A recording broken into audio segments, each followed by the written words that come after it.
السلام علیکم۔ Channel M5 سے نسرین حسین پرویز آپ سے مخاطب ہے۔ کافی عرصے طبیعت خراب رہنے کی وجہ سے کوئی نیا پروگرام تو اپلوڈ نہیں ہوا، لیکن ہمارے پرانے ہی جو پروگرامز تھے جو ایڈیٹنگ میں پڑے ہوئے تھے ان کو ہمارے پروڈیوسر صاحب نے اپلوڈ کیا، جس میں آخری پروگرام بی بی فاطمہ الزہرا سلام اللہ علیہا کی ولادت کے روز کا ڈاکٹر اسرار کے ساتھ تھا۔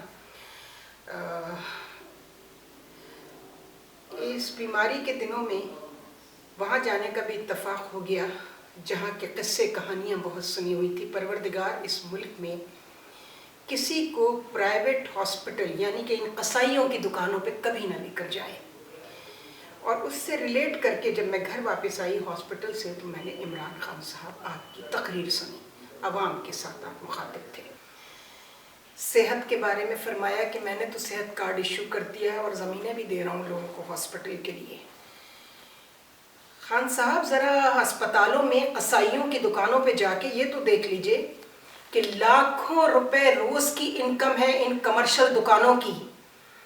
آپ جائیے، ان کو پتا ہوتا ہے کہ ایمرجنسی میں آپ کے 25 ٹیسٹ کر ڈالیں گے، چونکہ لیبارٹری بھی ساتھ ہی ہے، لیب چارجز علیحدہ، اور جو مڈل کلاس وائٹ کالر ہیں ان کو یہ غلط فہمی ہے کہ اگر ہم سرکاری اسپتالوں میں جائیں گے تو وہاں 10 بیماریاں ہمیں اور لگیں گی۔ لیکن میں نے اپنے گھر والوں سے کہا کہ مجھے کارڈیو ویسکولر لے کر جاؤ۔ آپ یقین کیجئے کہ مجھے وہاں بہترین ٹریٹمنٹ ملا، بہترین توجہ کے ساتھ، گو کہ بہت بری حالت تھی، انٹیریئر سندھ سے بھی بے تحاشا لوگ اپنے لحاف بسترے لے کر ڈیرے ڈالے ہوئے تھے۔ سب نے کہاں جائیں پھر لوگ کہاں جائیں؟ حکومت سندھ تو کام کرتی نہیں ہے، اس نے تو ہاسپٹلز، اسکول، سڑکیں، پانی، بجلی، گیس، ان سب سے ہاتھ اٹھایا ہوا ہے۔ اس کو تو چھوڑ دیں، انہیں تو اللہ دیکھے گا اور بہت اچھی طرح دیکھے گا۔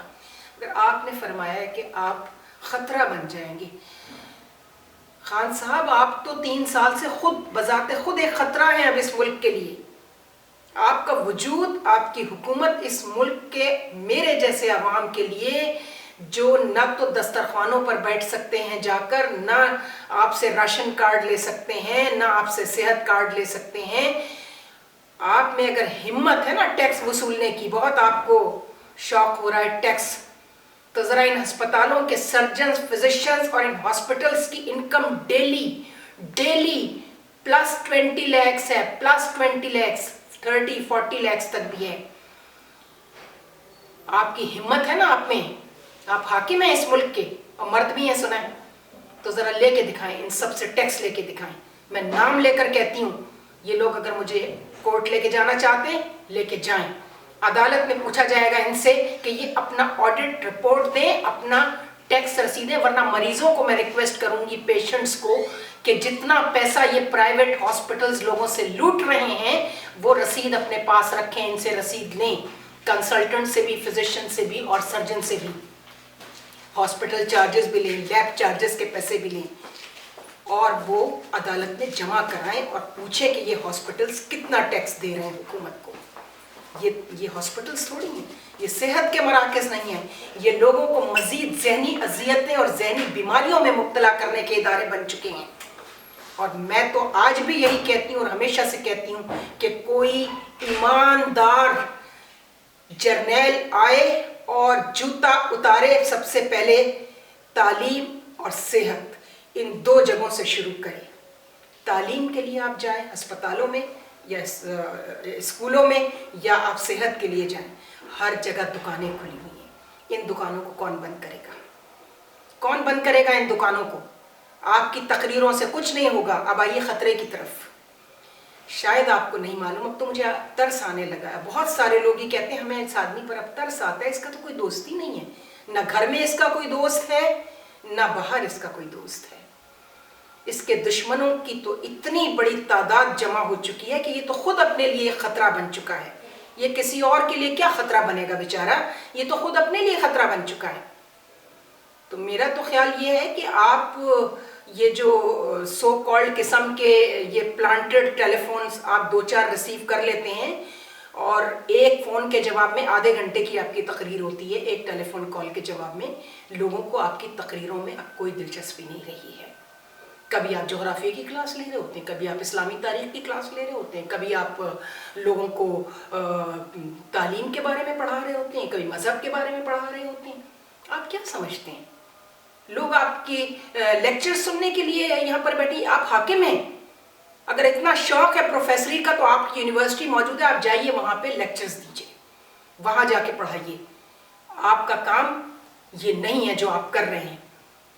ایک اپوزیشن کا آپ نے پلہ پکڑ لیا ہے، انہیں تو خدا غارت کرے گا جس طرح انہوں نے لوٹ مار کی ہے زرداری اور نواز شریف اینڈ پارٹی نے. لیکن ان کا ساتھ کون دیتا رہا ہے؟ اوپر سے گالیاں اور اندر ان کے اوپر مہربانیاں. کس نے بھیجا تھا نواز شریف صاحب کو یہاں سے باہر؟ آپ کی ٹیم نے بھیجا تھا. یہ آپ کے دوست ہیں جنہوں نے ان کے لیے، یہ یاسمین راشد آپ کی دوست ہیں، وہ اس ملک کی دوست ہیں. یہ آپ کی کیبنٹ کے لوگ آپ کے دوست ہیں؟ نہیں ہیں آپ کے دوست. غور کیجیے گا، آپ خود اپنے لیے ایک بہت بڑا خطرہ بن چکے ہیں. لوگوں کے لیے تو آپ کیا خطرہ بنیں گے؟ آپ لوگوں کی بددعائیں اکٹھی کر رہے ہیں، اور یقین کیجئے کہ یہ لگنے والی ہیں. بہت جلد آپ کو پتہ چلے گا کہ آپ کو کس کس کی بددعا کھا گئی ہے. میں ابھی احمد جواد کے خط میں اٹھائے گئے 30 سوالوں کی بات نہیں کروں گی، چونکہ نہ ہم پولیٹیشین ہیں، نہ ہم کوئی پولیٹیکل مائلیج لینا چاہتے ہیں اس خط سے. لیکن اس میں اٹھائے گئے سوالوں میں سے ایک سوال بھی غلط نہیں اٹھایا گیا. میں جانتی ہوں احمد جواد کو. احمد جواد سے زیادہ سنسیئر کارکن میں نے بہت کم دیکھے ہیں آپ کے. وہ لوگوں سے لڑتا تھا آپ کے لیے، وہ جانتا تھا کہ لوگ صحیح کہہ رہے ہیں، پھر بھی وہ آپ کے لیے لڑتا تھا، آپ کی حکومت کے لیے لڑتا تھا. آپ نے جو فوزیہ قصوری کے ساتھ کیا وہ بھی سب کو معلوم ہے. وہ عورت جو شروع کے دنوں میں جب 4 آدمیوں کی پارٹی تھی نا تحریک انصاف، تب سے فوزیہ قصوری آپ کے ساتھ تھی. جتنی فنڈ ریزنگ شوکت خانم کے لیے انہوں نے اور ان کے شوہر نے کی، اور سب سے بڑی قربانی کوئی نہیں دیتا آج کل، اپنی نیشنلٹی ودرا کی دونوں میاں بیوی نے. کیا کیا آپ نے ان کے ساتھ؟ ہے آپ میں عقل نام کی کوئی چیز؟ بس تقریروں میں اپوزیشن کو گالیاں دے لینے کو آپ سیاست سمجھتے ہیں؟ اس کام کے لیے ووٹ نہیں دیا تھا لوگوں نے آپ کو جو آپ کر رہے ہیں 3 سال سے، 3.5 سال سے. تو وہ خطرہ جو آپ کے سر پہ خود آپ کی وجہ سے منڈلا رہا ہے، ذرا اللہ سے دعا کیجئے. آپ کے تو گھر میں بہت بڑی مصلح اور مذہب پڑھانے والی خاتون موجود ہیں. انہوں نے شاید آپ کو ابھی تک یہ نہیں بتایا کہ گناہوں کی توبہ کس طرح کی جاتی ہے. اس طرح کی جاتی ہے جس طرح آپ اپنی تقریر میں کر رہے تھے کہ میں خطرہ بن جاؤں گا. آپ کو اقتدار سے باہر کیا گیا تو آپ خطرہ بن جائیں گے. تو اب لوگوں کا تو وہ یقین بھی پختہ ہو گیا ہے کہ باہر کی جس ہم نے کبھی یقین نہیں کیا تھا، لیکن آپ کی اس تقریر نے بتا دیا کہ کوئی باہر فورسز ہیں ملک سے باہر، بیرونی ایجنسیاں، جن کی سپورٹ آپ کو حاصل ہے. اور یہ وہی ہیں جن کو نواز شریف کی سپورٹ بھی حاصل ہے، اور نواز شریف کو ان کی سپورٹ حاصل ہے. یہ وہی ہیں الطاف حسین کو جنہوں نے تحفظ دیا ہوا ہے. یہ وہی ہیں جن کو زرداری کو جنہوں نے تحفظ دیا ہوا ہے. وہی آپ کے بھی ماسٹرز بن چکے ہیں. اس ملک میں اب آپ کے لیے نہ تو کوئی دعا کرنے والا بچا ہے. ہاں، آپ کی ماں کی روح آپ کو ضرور دعائیں دیتی ہوگی، اور ماں کی وہی دعائیں شاید آپ کے کام آ جائیں. لیکن آپ اس بات کو سمجھنے کی کوشش کریں. اسے اپنی انا کا، اپنی ایگو کا مسئلہ نہ بتائیں. آپ کے دوست جو ہیں نا، وہ ہوتے ہیں جو آپ کے سامنے آپ کو بتاتے ہیں کہ آپ یہ کام کر رہے ہیں. ایک خاتون کی میں نے سنی کال جنہوں نے کہا کہ آپ کے لوگ اب تک چیزیں پہنچنے نہیں دیتے، پھر بھی آپ کو عقل نہیں آئی. آپ کو نہیں پتا چلا آپ کے قریب یہ اسد عمر اور یہ زلفی بخاری اور یہ فروغ نسیم، سب سے بڑا جو خطرہ آپ کے لیے ہے وہ 2 ہی لوگ ہیں. اور آپ کے یہ بیوروکریسی، آپ کے پرنسپل سیکرٹری صاحب کون ہیں؟ یہ آپ کے دوست ہیں. یہ آپ کو ایک دن صبح سو کر اٹھیں گے تو آپ کو پتہ چلے گا کہ آپ کا تو کوئی بھی نہیں ہے سوائے آپ کی ماں کی اس روح کے جو آپ کے لیے دعائیں کرتی رہتی ہیں. ان سے ہی کہیے کہ ماں مجھے معافی دلوا دے پروردگار سے، میں نے جو کچھ کیا. کمال یہ بقول ہارون رشید کے، غلطی کرنا اور غلطی پر پھر سٹینڈ لینا سب سے بڑا گناہ.